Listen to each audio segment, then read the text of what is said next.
Si Dieu est pour nous, qui sera contre nous? Facile à dire. Est-ce que d'ailleurs ce serait pas ce type d'affirmation qui pourrait nous faire transformer notre assurance en arrogance, en orgueil spirituel? Si Dieu est pour nous, qui sera contre nous? Facile à dire. Est-ce que cette phrase ne résonne pas un petit peu comme ces cantiques qu'on chante bien fort et bien au chaud, serrés les uns contre les autres, avec de la belle musique dans notre tour d'ivoire? Bref, de la théorie, quoi. Mais en pratique,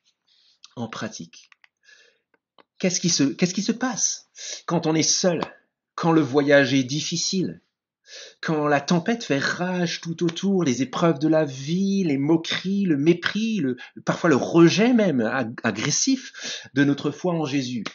Et puis sans compter nos doutes et nos déserts spirituels qu'on traverse tous d'une manière ou d'une autre dans notre traversée. Si Dieu est pour nous, qui sera contre nous? C'est pas moi qui le dis, c'est Paul. Et il le dit au bout de tout ce qu'il vient de proclamer à nos cœurs sur la vie nouvelle que Dieu offre dès maintenant à ses enfants. C'est-à-dire à celles et ceux qui ont placé leur foi en Jésus-Christ son Fils et en qui son Saint-Esprit habite désormais pour toujours. Nous avons besoin de preuves. Parce que si Dieu est pour nous, qui sera contre nous, nos cœurs et nos sentiments, notre perspective et nos yeux, nos ressentis, tout cela, c'est bien insuffisant pour y faire reposer notre assurance. Nous avons besoin de preuves, des preuves qui nous démontrent que cela est vrai et solide. Et une preuve, c'est ce que Paul met devant nos yeux dans ce verset. Le verset suivant, que dirons-nous donc, dit Paul, si Dieu est pour nous, qui sera contre nous?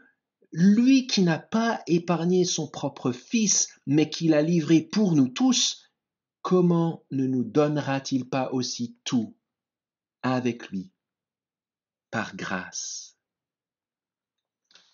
Le Père n'a pas de preuve plus grande et plus solide, de preuves plus convaincantes à mettre devant nos yeux et à déverser dans nos cœurs que ce qu'il a fait en nous donnant le Seigneur Jésus, son Fils. C'est sa preuve d'amour à lui, sa preuve ultime, indépassable. Et si à ce stade, je vous entends déjà, vous pensez au sacrifice qu'il avait, lui, ce même Dieu, demandé à Abraham de faire avec Isaac, vous avez raison de le faire. C'est une allusion, je pense. Vous pourrez retrouver ce récit du sacrifice d'Isaac dans la Bible, dans l'Ancien Testament, au chapitre 22. Mais faisons le parallèle pour voir en quoi Paul nous encourage. Bien plus qu'Isaac pour Abraham, à tous égards, Jésus était le Fils de Dieu, son unique, celui qu'il aime de toute éternité. Dans l'univers entier, en fait, il n'y a rien ni personne que Dieu aime plus, qui est plus précieux à ses yeux que Jésus lui-même. Et pourtant, alors qu'il avait salué la confiance et l'obéissance d'Abraham en épargnant son fils de la mort, Isaac a été épargné. Eh bien, lui, nous dit Paul, il n'a pas épargné son propre fils, son unique, celui qu'il aimait, Jésus-Christ. Pourquoi? Pourquoi cela? Ou plutôt, on devrait dire, pour qui?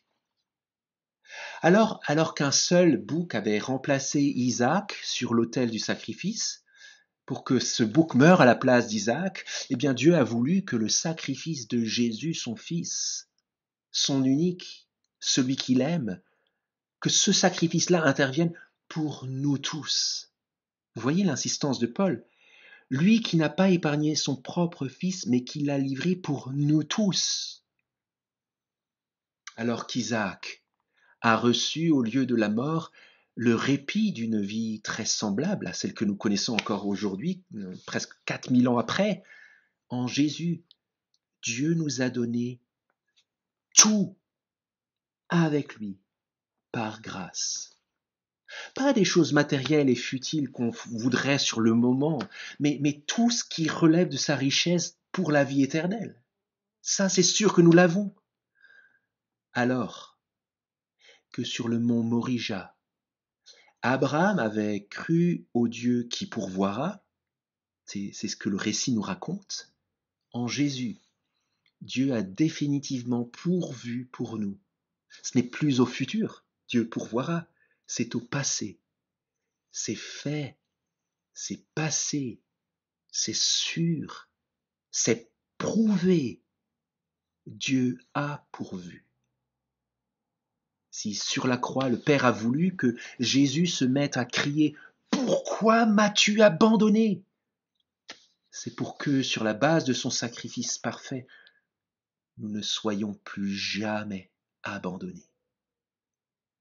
Voilà comment Dieu a montré qu'il était pour nous. Ça nous conduit à une question et à un défi aujourd'hui, en ce début de semaine.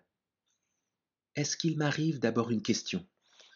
Est-ce qu'il m'arrive d'exiger de Dieu des preuves encore meilleures ou supplémentaires à ce qu'il m'a déjà prouvé dans son amour en Jésus-Christ?